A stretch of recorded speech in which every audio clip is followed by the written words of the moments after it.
வணக்கம் மகாஜனங்களே. இன்றைய தினம் ஒரு பிறந்த நேரத்துக்கு லக்னம் கணிப்பதை சரியான முறையில் சுருக்கமாக சொல்கிறேன். ஏற்கனவே அது எவ்வாறு கணிக்க வேண்டும் என்பதை போன வீடியோவில் சொல்லியிருக்கிறேன், அதற்கு முந்தைய வீடியோவில். இப்பொழுது அதை ஒரு சிறிய கணக்கு மூலம் உங்களுக்கு தெளிவாக சுருக்கமாக காண்பிக்கின்றேன்.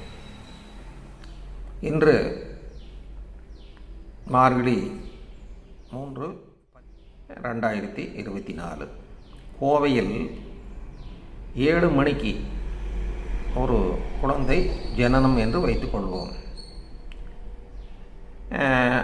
இதில் முதலில் கோவை சூரியோதயம் என்ன என்று பார்க்க வேண்டும். அது பஞ்சாங்கத்தில் 18/6/38 நேரடியாக அன்றைய தேதிக்கே கொடுத்துப்பட்டிருக்கிறது. அதனால் அதில் கழிக்க வேண்டியதில்லை, கணக்கு போட வேண்டிய 6/38 என்று எடுத்துக்கொள்ளலாம். இன்று பிறந்த நேரம் 7. சூரிய உதயத்திலிருந்து அவர் 22வது நிமிடத்தில் பிறந்திருக்கிறார். இந்த 22 நிமிடங்களை நாம் வினாடிகளாக்கி கொள்ள வேண்டும். அது 55. சூரிய உதயத்திலிருந்து 55வது வினாடியில் ஒரு குழந்தை பிறந்திருக்கிறது. சரி, அடுத்து இன்று அந்த மார்கழி மாதம் 3ஆம் தேதி, அந்த புதன்கிழமை, அதில் தனுசு மேலே தனுசு ராசி என்று கொடுக்கப்பட்டிருக்கும். அந்த தனுசு ராசியில் அந்த 3ஆம் தேதிக்கு நேரான பகுதியில் தனுசு ராசி இருப்பு என்பது 4:53 என்று கொடுக்கப்பட்டிருக்கும். இதை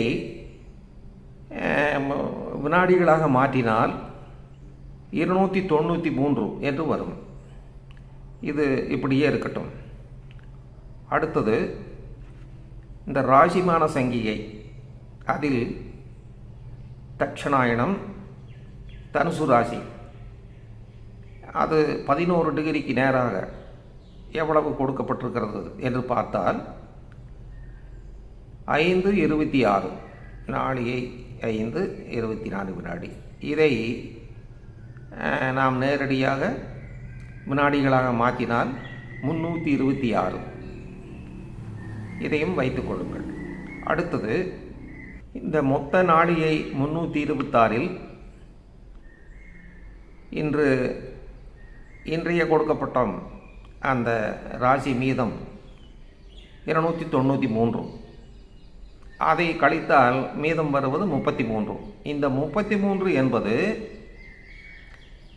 தனுசு ராசியில் 1ஆம் தேதி 2ஆம் தேதி இந்த 2 நாட்களுக்கும் சென்று விட்டன என்று பொருள். கழித்து விட்டது, கழித்து கொண்டே வரும் கடைசி வரை. தினம் குறைந்து கடைசியில் அது குறைந்துவிடும். எனவே அதில் மீதம் கழிந்து விட்டது 33. இந்த 33 கழிந்து விட்டதையும், அது சூரியோதயத்துக்கு முன்பு. அடுத்து இப்போ சூரியோதயம் முதல் அவர் ஜனனமானது குழந்தை 55 வினாடி. இந்த இரண்டையும் கூட்ட வேண்டும். இந்த இரண்டையும் கூட்டினால் 88 வரும். எனவே தனுசு ராசியில் ராசி ஆரம்பம் முதல் 88வது வினாடியில் இந்த ஜாதகர் பிறந்திருக்கிறார், ஜனனம் என்று பொருள். சரி, அதற்கு அடுத்தது இந்த மொத்தமான 326 வினாடியை ஒவ்வொரு ராசியும் 9 பாகமாகையால் அதை 9ஆல் வகுக்க வேண்டும். அதாவது 326/9, அது 36.2 வினாடி என்று வரும். இது ஒரு வாரத்துக்குரிய நேரம்.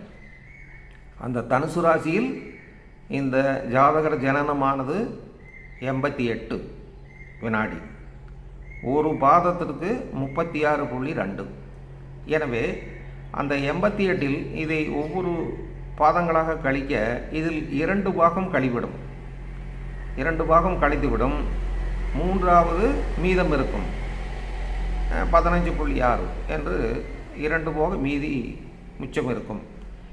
என மீதி இருக்கும். எனவே இப்பொழுது இதில் பார்த்தால் தனுசு ராசியில் முதல் பாகம், இரண்டாவது பாகம் வகுபட்டு விட்டது, மூன்றாவது பாகம் வகுபடவில்லை. எனவே அந்த மூன்றாவது பாதத்தில் தான் இந்த லக்கணம் பிறந்திருக்கிறார். அது தனுசு ராசியில் அது 9வது பாகங்கள். அதில் மூல நட்சத்திரம் 4 பாகம், பூராடம் 4 பாதம், உத்திராடம் 1 பாதம். அந்த மூலம் 4 பாதங்களில் 1, 2 போக 3வது பாதத்தில் இந்த ஜாதகர் ஜனனம் ஆயிருக்கிறார். எனவே லக்கணம் என்பது தனுசு லக்கணம், அதில் மூலம் 3ஆம் பாதம். இவ்வளவுதான். இதில் இந்த அம்சத்தில் இந்த லக்கணம் என்பது மிதுனத்தில் லக்கணம் வரும். அம்சத்தில் அது அம்சத்தில் எவ்வாறு போடுவது என்று நான் பிறகு சொல்கிறேன். ஆனால் மூலம் 3ஆம் பாதம் மிதுனம்.